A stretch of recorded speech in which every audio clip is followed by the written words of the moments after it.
Բարի երեկո, հարգելի հայրենակիցներ, ես գտնվում եմ Արմավիր քրեակատարողական հիմնարկի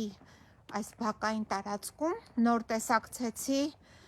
պարոն Վարդան Ղուկասյանի որդուն, Սպարտակ Ղուկասյանին, ով էլի կարած, ձևած, կարկատած մեղադրանքով մտածածին շինցու պահվում է այս քրեակատարողական հիմնարկում, դատարանը որոշում կայացրեց կալանավորել Սպարտակ Ղուկասյանին 2 ամիս ժամկետով և հիմա նա գտնվում է այս քրեակատարողական հիմնարկում, տեսեք քրեակատարողական հիմնարկում այս պահվում է շուրջ 1100 մարդ և այսօր այս քրեակատարողական հիմնարկում ցավոք մի հիվանդ կալանավոր մահացել է, սա արդեն որերորդ դեպքն է քրեակատարողական հիմնարկում, երբ արձանագրվում է մահ, փաստացի հիվանդ կալանավորները չեն բուժվում և պետությունը իր պարտականությունները չի կատարում և բերում է մարդկանց կալանավայր և սպանում է կալանավայրերում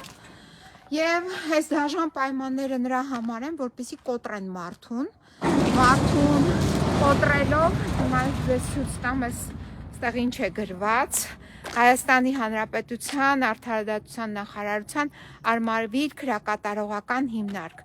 Ես հիմա չեմ կարող ասել, որ սա քրեակատարողական հիմնարկ է, թե ինչ հիմնարկ է, որովհետև երբ մենք արձանագրում ենք այսպիսի հիմնարկներում մարդու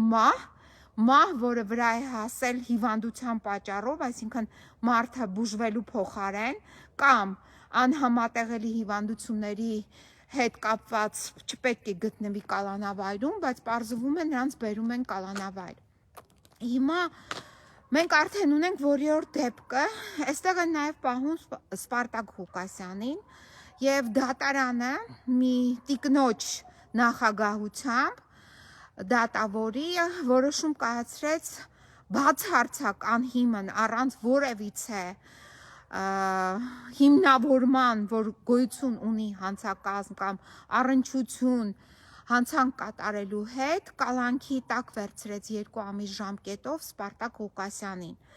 բայց այս տիկինը ոչ միայն կալանքի տակ վերցրեց Սպարտակ Ղուկասյանին, այլ նաև արգելել է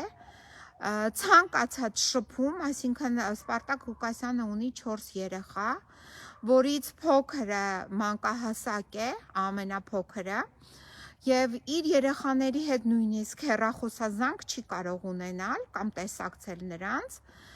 այսինքն այսպիսի դաժան վերաբերմունք նրա համար է իրականացվում, որպեսզի մարդուն կոտրեն, բայց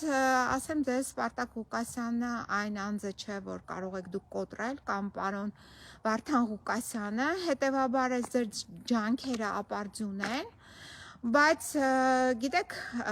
այս դատավորը, ով այս որոշումը կայացրեց, չի բացառվում, ինչպես մի դատավոր կար Արուսյակ, ով հայտնվեց կալանավայրում, այսպես էլ այս տիկինը հայտնվի կալանավայրում և նրա